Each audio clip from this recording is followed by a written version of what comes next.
യുവതിയുടെ പരാതിയിന്മേൽ രാഹുൽ മാങ്കൂട്ടത്തിനെതിരായ നടപടികൾ കടുപ്പിക്കുകയാണ് അന്വേഷണ സംഘം.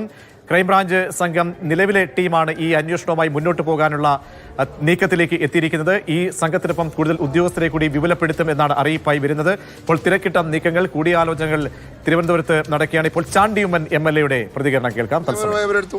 അപ്പം അവര് അങ്ങനെ പോട്ടെ, സത്യം എന്താണെന്നുള്ളത് കാലം തെളിയിക്കും. ധാർമ്മികത ഉയർത്തി രാജിക്കേണ്ട കാര്യമില്ല.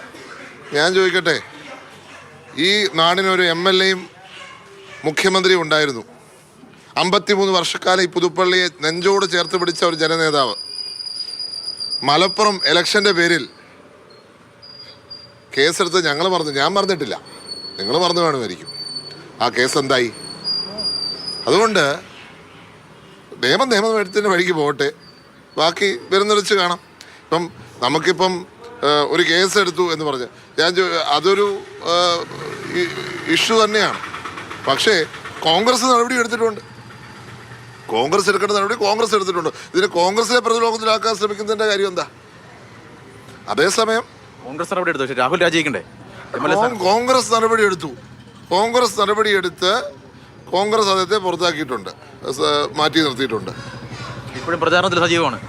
കോൺഗ്രസ് നടപടി എടുത്തിട്ടുണ്ട് കൃത്യമായി പറഞ്ഞിട്ടുണ്ട്. പക്ഷെ ഇതിനെ രാഷ്ട്രീയ ആയുധമാക്കി ആരും മാറ്റാമെന്ന് വിചാരിക്കണം.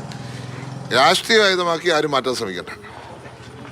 പ്രതികരണമാണ് കേട്ടത്. രാഷ്ട്രീയ ആയുധമാക്കി മാറ്റാൻ ആരും ശ്രമിക്കേണ്ടത് ഇല്ല, കോൺഗ്രസ് പുറത്താക്കി എന്നാണ് പറയുന്നത്.